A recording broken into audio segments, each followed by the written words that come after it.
Hi Idol, may tanong po ako tungkol po ito sa monetization ni Meta. Paano kung ang profile ko restricted at yung monetization ko naman po ay active?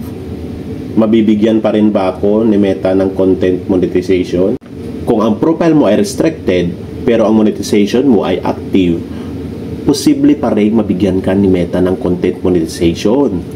Ngunit depende pa rin ito sa uri ng restriction at sa tipo ng content na gusto mo i-monetize. Iwasan mo lang ang issue na ganito sa monetization mo.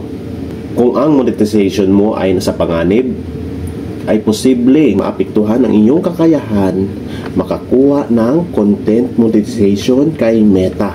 Kaya iwasang gumawa ng content na makasira doon sa content monetization ninyo.